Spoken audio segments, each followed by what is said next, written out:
Hello and welcome. My name is Vita and I'm what you would call a Cupid.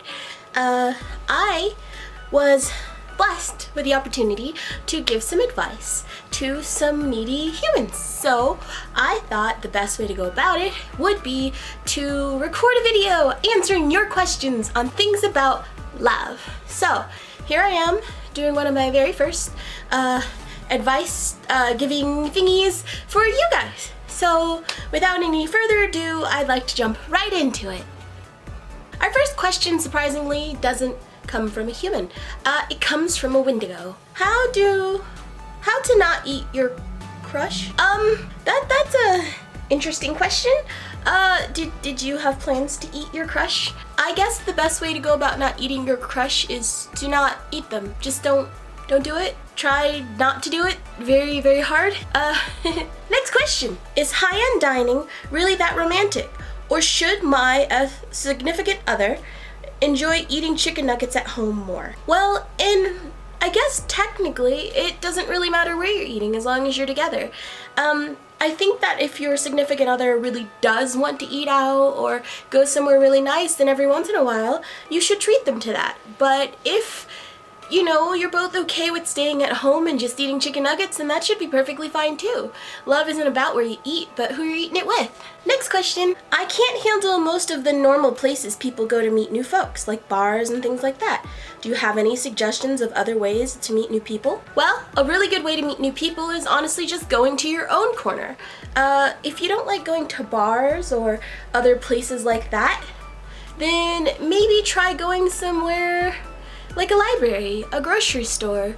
Love can find itself in random places, honestly. If you're someone who likes more nerdy culture, go to a convention. Maybe try meeting someone there. And then of course there's always meeting people online. Though when you are meeting people online through some kind of dating service, it's always good to be very, very careful before you guys meet up. That's somewhere you should meet somewhere public and out in the open so that nothing dangerous happens to you, just in case.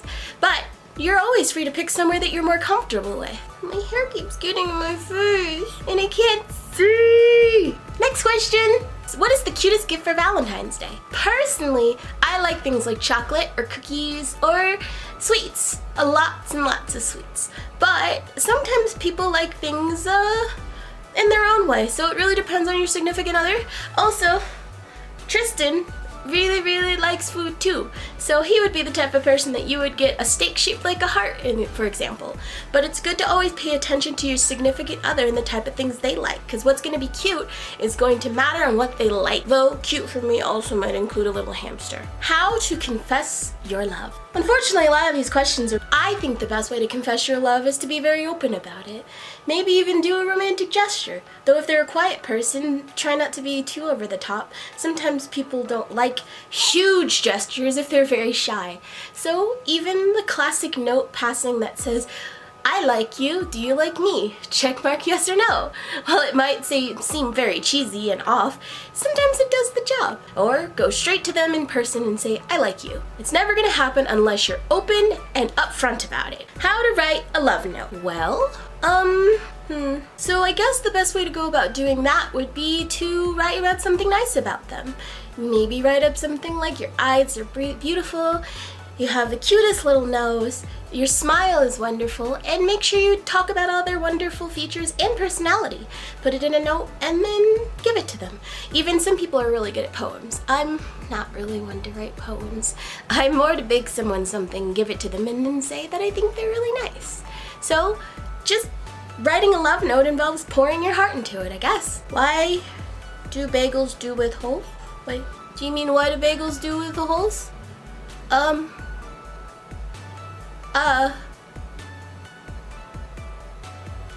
don't know how to answer this question. I don't know what they do with bagel holes or what bagels do with holes. Bagels aren't sentient, so I don't think they do anything with their own hole. This isn't really a love question.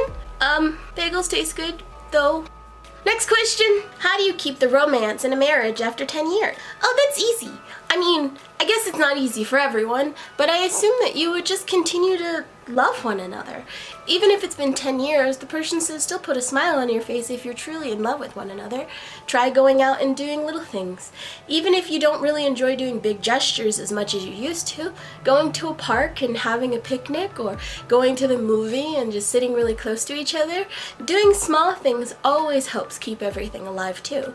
It doesn't always have to be a huge, grand gesture, but sometimes that's nice too. So if you want to keep your marriage alive, just keep doing things that make the both of you happy. All you have to do is make sure that you still show that person that you really care for them. I hope that helped. What are some tips on staying positive when it comes to looking for a partner? Well, the first thing is obviously to never give up and discourage yourself.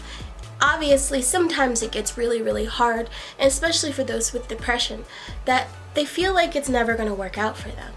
But always understand that there's always someone out there for everyone. You won't be alone forever unless you choose to be by yourself. Sometimes it takes a little longer, but it will come. Being positive just means to constantly remind yourself that you are loved and you are wonderful. But sometimes maybe the right person hasn't come along yet. You shouldn't rush into a relationship just because you don't want to be alone. If you really don't want to be alone, then go out with friends. Have fun with other people. But rushing into a relationship can sometimes be disastrous for you and your mental state. So the best way to stay positive is to constantly remind yourself that it's coming and it'll be here. But maybe you're just not ready yet.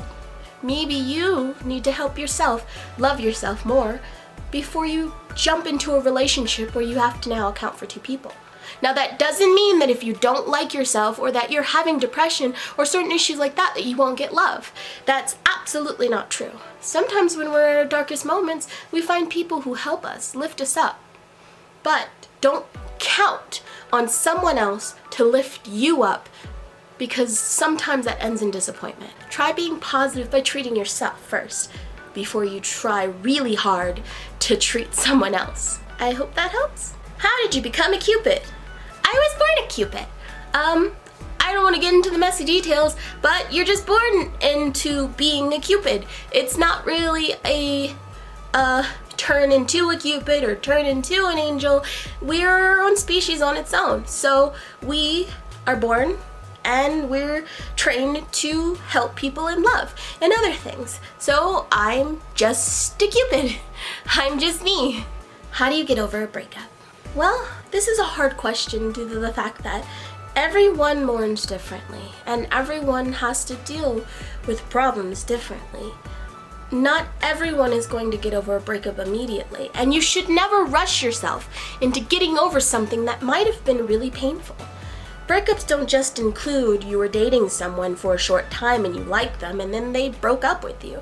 Sometimes breaking up includes someone doing something really bad or hurting you, or someone not doing something enough for you, or just it not working. Getting over a breakup a lot of the times would include maybe treating yourself, going out, having fun, and if you can't do all that, at least make sure you take care of yourself. But you do need to give yourself time to grieve. Breaking up can sometimes feel like you lost someone, like they're no longer going to be with you. And it almost can feel like a death. But just remember that this will pass and that you will live on. You will get better, even if it takes a while. So getting over a breakup means that you need to take the time you need to really get over everything that happened. Now, while you shouldn't rush yourself, you also shouldn't dwell on it. Don't take forever just thinking about how this person did you terribly or how this person was not the best person for you, because then you'll get stuck in a rut and believing that you can't trust anyone.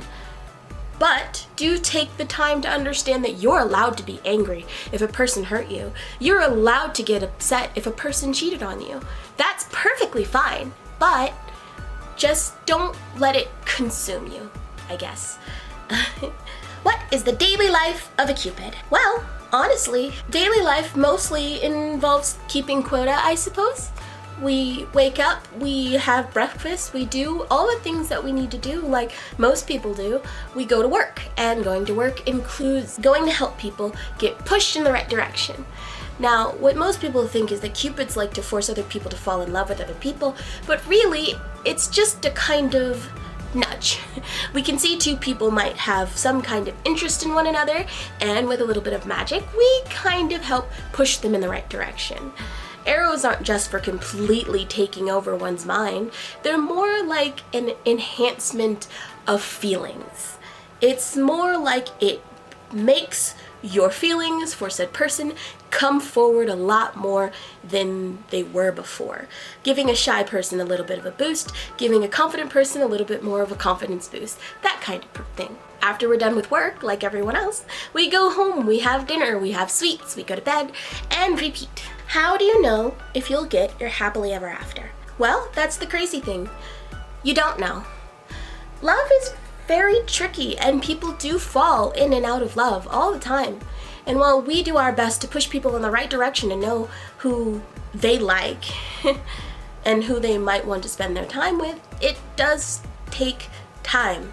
Even though our jobs are to help you go the right direction, we can't help you stay in love with the person. That's really up to you. So while we do pray and we hope for everyone to always find their happily ever after, unfortunately, self-sabotage does exist, and sometimes humans do sabotage themselves in not receiving it. We can't really do much about that, unfortunately. Which is better for Valentine's, chocolate or flowers? Well, I suppose that's still another thing that depends on the person. Like, if your significant other is allergic to flowers, chocolate would probably be better.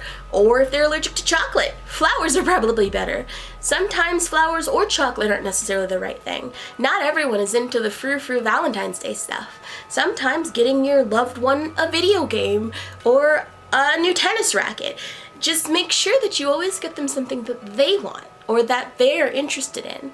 I think sometimes people fall into the trap that flowers and candies and chocolates are the only thing Valentine's Day is about, when Valentine's Day is actually truly about just understanding your significant other and what they love.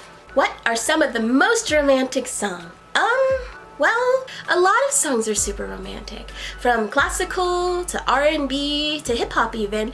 A lot of those songs can be very, very romantic. Pop songs.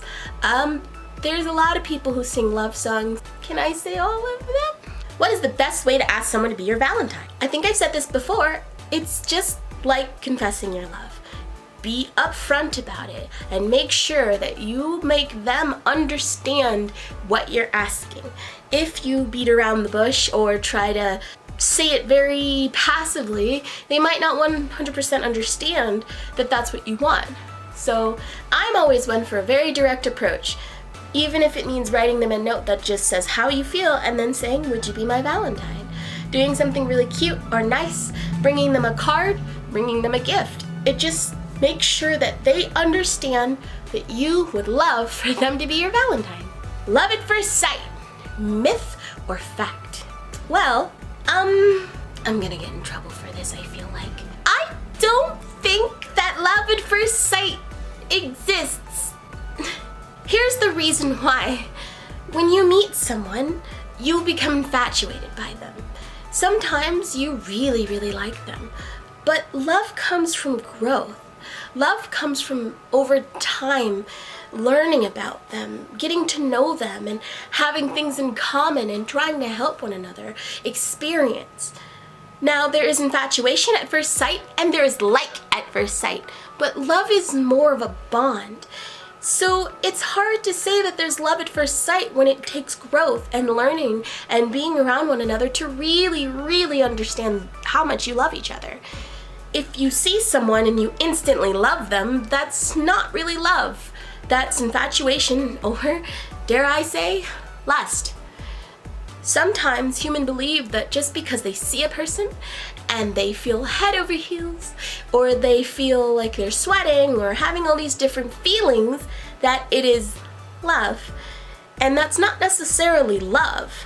I mean, I can't say that humans don't necessarily fall in love, but I don't really think that you can fall in love from just seeing someone.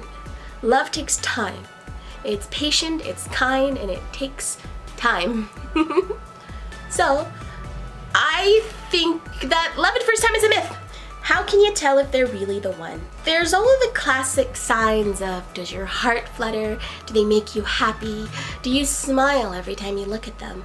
Is it like do you get butterflies in your stomach and things like that. And while those are all really good signs to tell if they're the one, there's also, do they understand you? Do they love you? And even when you have fights or you have moments that you don't get along, can you easily bounce back from it?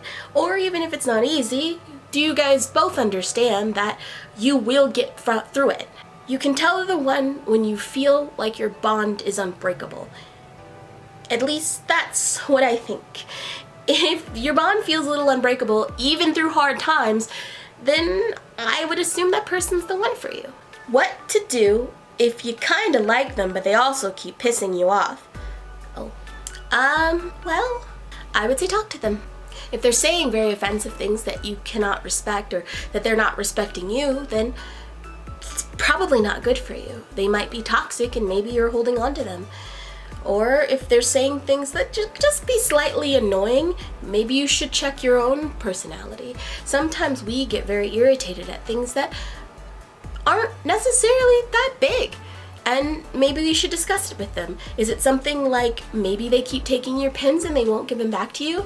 Or maybe they keep borrowing your arrows and refuse to return them?